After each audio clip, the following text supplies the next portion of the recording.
میرے بھائیو، یہ ہے احترام حدیث کا، یہ ہے محبت حدیث کے ساتھ، یہ ہے نبی علیہ السلام سے اصلی محبت۔ آپ کی احادیث کو لیا جائے، ان کا مطالعہ کیا جائے، ان کے اوپر عمل کیا جائے۔ لیکن ہم مسلمان ہیں، مسلمان گرانے میں پیدا ہوئے ہیں، اسی طرح فوت ہو جائیں گے۔ اللہ نہ کرے کہ وہ موقع نہیں آتا کہ ہم آپ کی حدیث کا ڈائریکٹ مطالعہ کریں۔ بس سنا ہے جی، دین سنے سنائے کا نام رکھ دیا ہے۔ سنے سنائے کا نام دین نہیں ہے، دین اس کا نام ہے جو اللہ نے کہا اور جو نبی علیہ الصلوۃ والسلام نے کہا۔ تو یہ کیا کہتے ہیں، میں ایک حدیث کی خاطر آیا ہوں۔ جناب ابو درداء بڑے خوش ہوئے، انہوں نے ان کو خوشخبری سنانا چاہی کہ تم نے یہ سفر جو ایک حدیث کی خاطر کیا ہے، بڑا عظیم سفر ہے تمہارا، تمہیں مبارک ہو، لیکن اس سے پہلے دوبارہ یقین حاصل کیا۔ کہا کہیں کاروبار کے لیے تو نہیں آئے؟ ما جاء بک تجارہ؟ کہا نہیں، لا، کاروبار کے لیے نہیں آیا۔ کہا کوئی اور مقصد؟ کہا نہیں، صرف حدیث کے لیے آیا ہوں۔ جناب ابو درداء کہنے لگے اگر یہ بات ہے فإنی سمعت رسول اللہ صلی اللہ علیہ وسلم یقول۔ دیکھیے یہ علم کا انداز ہوتا ہے کہ ہر چیز میں حوالہ کس کا دیں؟ نبی علیہ الصلوۃ والسلام کا۔ لیکن ہمارا واسطہ ایسی کتابوں سے پڑا ہے، پوری کی پوری کتاب میں فتوے ہوں گے، کہیں بھی حدیث کا حوالہ نہیں ہوگا، کہیں بھی قرآن پاک کی آیات کا حوالہ نہیں ہوگا۔ اور یہاں پہ بات بات پہ حوالے ہیں اللہ اور اللہ کے رسول علیہ السلام کے، کیونکہ اسی کا نام دین ہے۔ تو کیا کہہ رہے ہیں جناب ابو درداء کہ میں نے نبی علیہ الصلوۃ والسلام کو یہ کہتے ہوئے سنا تھا کہ جو علم کے راستے میں نکلتا ہے اللہ اس کے لیے جنت کی راہ آسان کر دیتے ہیں۔ یہ وہی الفاظ ہیں جو پہلی حدیث میں بھی آئے ہیں۔ آگے فرمایا وَإِنَّ الْمَلَائِكَةَ لَتَضَعُ أَجْنِحَتَهَا رِضًا لِطَالِبِ الْعِلْمِ۔ فرمایا دین کے علم کے لیے جو نکلتا ہے، دین کی تلاش میں جو نکلتا ہے، یہ اتنا عظیم آدمی ہے کہ اس کے احترام میں رب کے فرشتے اپنے پر زمین پہ بچھا دیتے ہیں، اپنے پر جھکا دیتے ہیں۔ میرے بھائیوں اندازہ کریں کتنا عظیم کام ہے اللہ کے دین کا علم حاصل کرنا۔ اور ہم اگر دین کی طرف آتے بھی ہیں تو پوری زندگی اپنے بزرگوں کے خواب بیان کرنے میں گزار دیتے ہیں۔ میں اپنے بزرگوں کے خواب بیان کرتا رہتا ہوں، وہ اپنے بزرگ کے یا اپنے بزرگ کے۔ اللہ کے رسول کہاں گئے؟ اللہ کے رسول اسلام کی حدیثیں کون بیان کرے گا؟ اپنے اپنے بزرگوں کے فضائل ساری زندگی بیان کرتے رہیں گے تو نبی علیہ الصلوۃ والسلام کی احادیث کون بیان کرے گا؟ اور یہاں یہ بھی افسوس ہے کہ نبی علیہ السلام کا حسن بیان کرتے ہیں، کرنا چاہیے، آپ کا جمال بیان کرتے ہیں، کرنا چاہیے، لیکن آپ کی احادیث نہیں۔ تو میرے بھائی جو حقیقی علم کے لیے نکلتا ہے، قرآن پاک سیکھنے کے لیے نکلتا ہے، نبی علیہ السلام کی صحیح احادیث سیکھنے کے لیے نکلتا ہے، اس کے بارے میں نبی علیہ السلام فرما رہے ہیں کہ اتنا عظیم ہے کہ رب کے فرشتے اس کے احترام میں اپنے پر جھکا دیتے ہیں۔ وَإِنَّ طَالِبَ الْعِلْمِ يَسْتَغْفِرُ لَهُ مَنْ فِي السَّمَاوَاتِ وَالْأَرْضِ حَتَّى الْحِيتَانِ فِي الْمَاءِ۔ فرمایا دین کا طالب علم، دین حاصل کرنے کے لیے گھر سے نکلنے والا۔ اور میرے بھائیوں یہاں یہ وضاحت کر دوں، دین کے طالب علم سے میری مراد یہ نہیں ہے کہ جو باقاعدہ مدرسے میں داخل ہو جائے، وہ بھی طالب علم ہے، وہ تو اچھی طرح طالب علم ہے۔ آپ بھی کاروبار کرنے والے، ملازمت کرنے والے جو 1 گھنٹہ دین کا علم حاصل کریں گے تو جب گھر سے نکلیں گے یہ دین کا علم حاصل کرنے کے لیے، تو اس وقت آپ کے اوپر بھی یہ حدیثیں فٹ ہوں گی۔ یہ حدیثیں آپ کے لیے بھی ہیں، یہ نہ سمجھے کسی اور مخلوق کے لیے ہیں۔ اگر آپ نے اپنے آپ سے عہد کر رکھا ہے کہ میں روزانہ مسجد میں ترجمہ کلاس میں شریک ہوا کروں گا، تو جب آپ گھر سے نکلیں گے تو آپ جنت کی راہ پہ نکل رہے ہیں۔ آپ کے لیے رب کے فرشتے آپ کے احترام میں پر جھکا دیں گے۔ اور ابھی جو مزید فضائل بیان کروں گا وہ آپ کے لیے بھی ہیں، ان کے لیے بھی ہیں جو باقاعدہ تعلیم حاصل کرنے کے لیے مدرسوں میں پہنچ گئے اور اللہ کا قرآن سیکھ رہے ہیں، نبی اسلام کی حدیث سیکھ رہے ہیں۔ اور میرے ان بھائیوں کے لیے بھی یہ فضائل ہیں جو کاروبار کرتے ہیں، ملازمت کرتے ہیں اور اپنے قیمتی اوقات میں سے آدھا گھنٹہ، 2 گھنٹے، 3 گھنٹے دین سیکھنے کے لیے لگاتے ہیں۔ دین سیکھنے کے لیے، میں کیا کہہ رہا ہوں؟ سیکھنے کے لیے۔ پہلے سیکھنا ہے پھر تبلیغ ہے، پہلے سیکھنا ہے پھر دعوت دینی ہے۔ یہ بھی ہمارا المیہ ہے کہ تبلیغ ہم پہلے کرتے ہیں، علم بعد میں لیتے ہیں. پتہ نہیں کس چیز کی تبلیغ کرتے ہیں. پھر علم تو لے لیں پہلے. آپ کے پاس آپ کو معلوم تو ہو کون سی حدیث سنانی ہے، کس کتاب میں آئی ہے، صحیح ہے ضعیف ہے، اس کو نبی علیہ السلام کی طرف منسوب کرنا جائز ہے کہ ناجائز ہے. تو بہرحال علم کے فضائل فرما رہے نبی علیہ الصلوۃ والسلام کہ جو علم کی تلاش میں علم حاصل کرنے کے لیے نکلتا ہے اس کے لیے مغفرت کی دعائیں کرتے ہیں، اس کے لیے استغفار کرتے ہیں آسمان والے بھی زمین والے بھی، آسمانی مخلوقات بھی زمینی مخلوقات بھی. فرمایا حتیٰ کہ وہ مچھلیاں جو سمندر کی گہرائی میں ہیں وہ بھی اس کے لیے استغفار کرتی ہیں. ساری مخلوقات کہتی ہیں یا اللہ اس کو معاف کر دے، یا اللہ اس کی غلطیوں کو نظر انداز کر دے، یا اللہ اس کے گناہ معاف کر دے، مٹا ڈال. کیا بات ہے میرے بھائیوں. آج ہم ہر ایک سے کیا کہتے ہیں، جس سے ملتے ہیں دعا کیجیے گا، مولوی صاحب میرے لیے دعا کیجیے گا. دعا کا طریقہ اختیار کریں. آپ علم حاصل کرنے کے لیے نکلیں، یہ ساری مخلوقات آپ کے لیے دعائیں کریں گی. کتنی بڑی فضیلت ہے میرے بھائیوں. مچھلیاں کتنی ہیں، یہ ساری مچھلیاں آپ کے لیے دعا کریں. آپ کو اور کیا چاہیے میرے بھائیوں. تصور کریں علم کی فضیلت.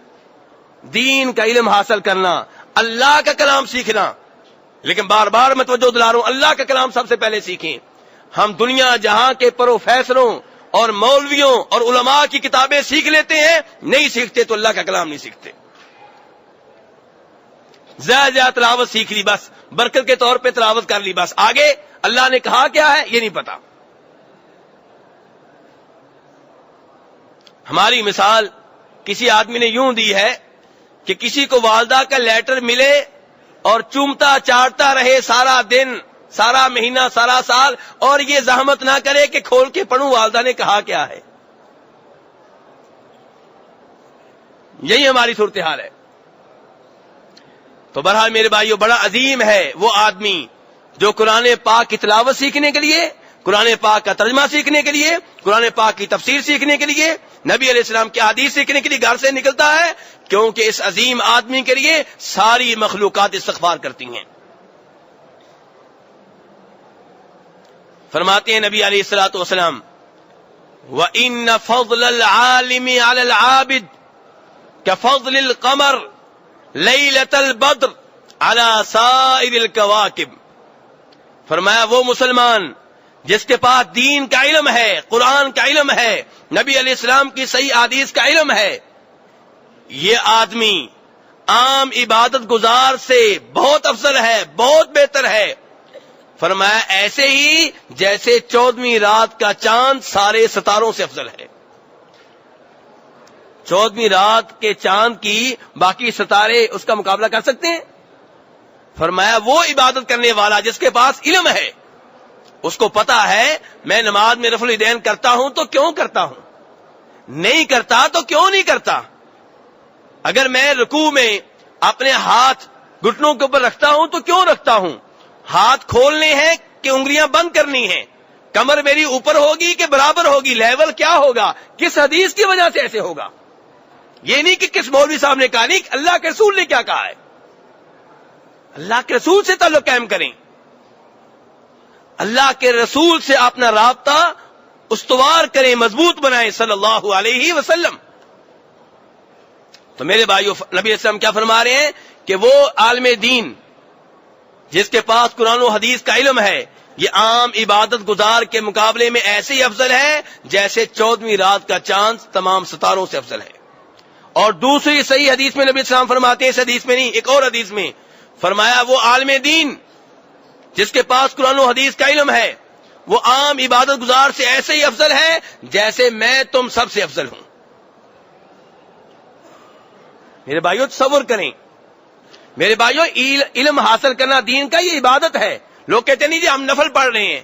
ارے اللہ کے بندے، قرآن کی قید سیکھنا تیرے نفل پڑھنے سے بہتر ہے. فرض نماز تو سب کے لیے ہے، وہ تو ہر ایک نے پڑھنی ہے، لیکن عام نفلی عبادت سے بہتر ہے دین کا علم حاصل کریں، قرآن پاک سیکھیں، یہ بھی تو عبادت ہے، یہ افضل عبادت ہے. نبی علیہ السلام کیا بیان کر رہے ہیں کہ وہ عالم دین عام عبادت گزار سے کہیں افضل ہے جس کے پاس قرآن و حدیث کا نور ہے. کیوں میرے بھائیو؟ کیوں؟ وجہ کیا ہے؟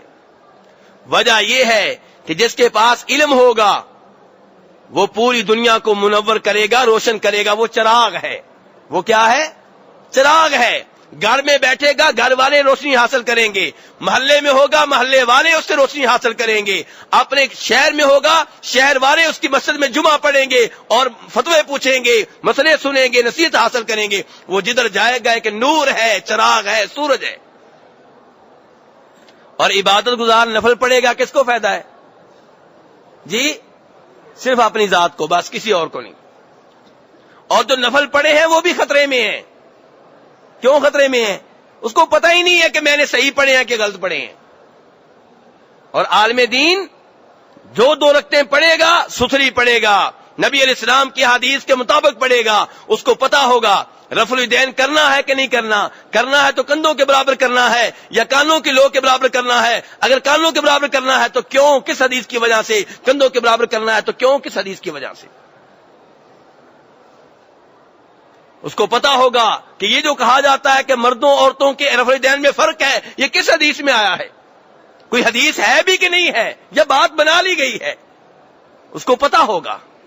اس کو پتا ہوگا یہ مردوں عورتوں کے بارے میں جو کہا گیا کہ ان کے سجدے میں فرق ہے، یہ فرق کس حدیث میں آیا ہے؟ کس حدیث میں آیا یہ فرق؟ وہ معلوم کرے گا، معلومات لے گا. یہ نہیں کہ مولوی کہتے ہیں، علماء کہتے ہیں، نہیں، کس حدیث میں آیا ہے. تو یہ فرق ہے میرے بھائیوں اس شخص میں جس کے پاس قرآن و حدیث کا علم ہے.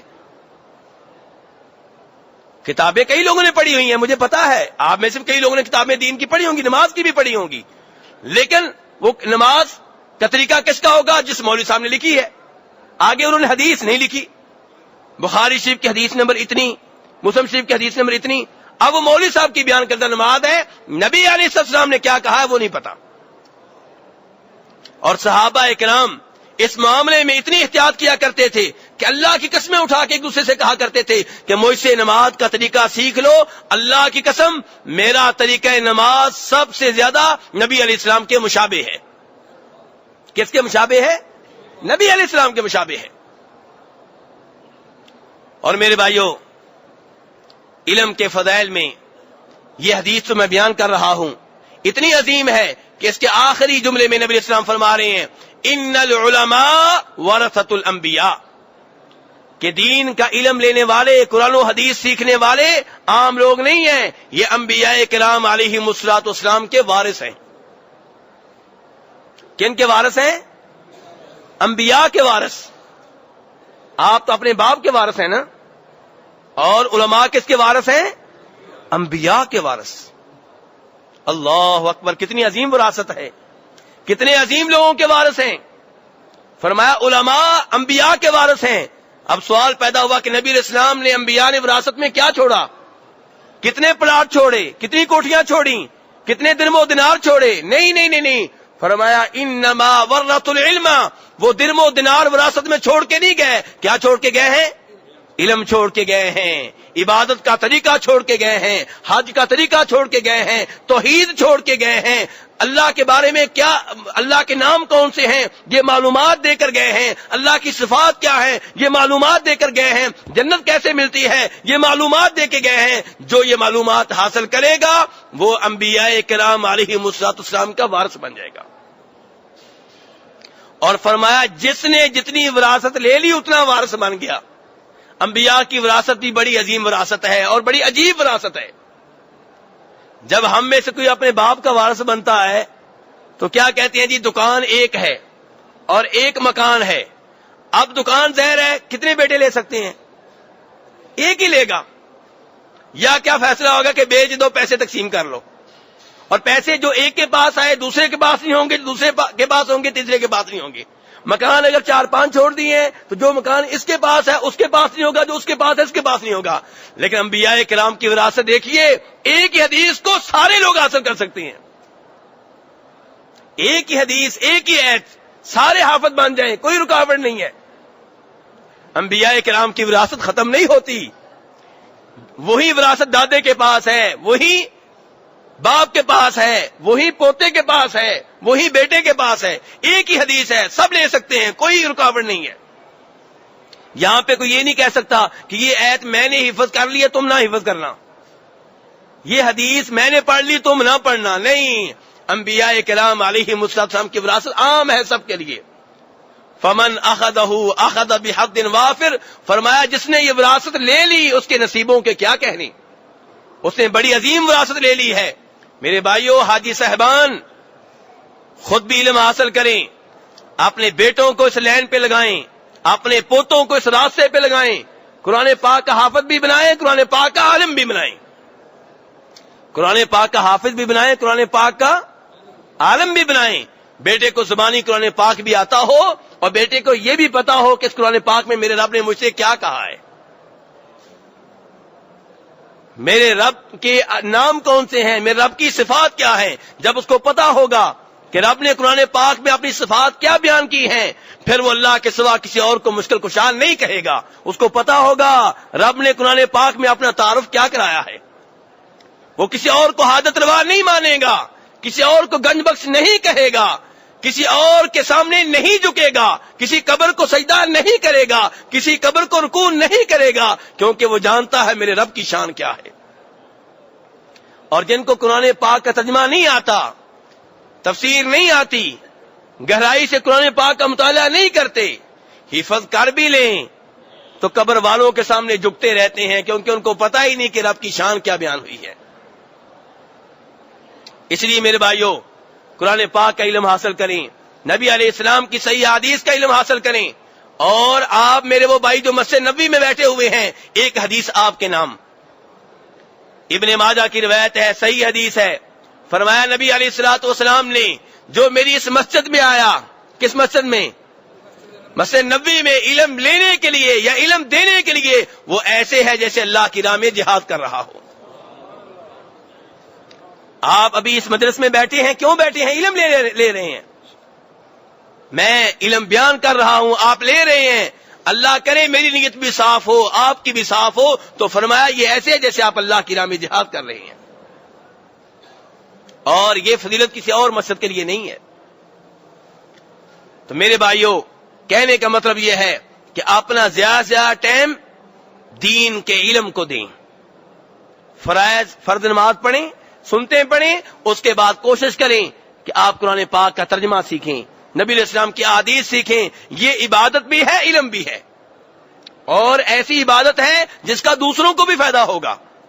کسی کو آپ طلاق کا مسئلہ بتا رہے ہوں گے، کسی کو آپ نکاح کا مسئلہ بتا رہے ہوں گے، کسی سے آپ کہہ رہے ہوں گے تیجا صحیح نہیں ہے، کسی کو آپ بتائیں گے 7واں 40واں برسی، یہ باتیں مجھے قرآن پاک میں نہیں ملی، احادیث میں نہیں ملی، یہ غلط ہیں۔ کسی کو آپ سالگرہ منانے سے روک رہے ہوں گے، کسی کو آپ عید میلاد النبی علیہ السلام منانے سے روک رہے ہوں گے، کسی کو کسی بدعت سے روک رہے ہوں گے، کسی کو کسی بدعت سے روک رہے ہوں گے۔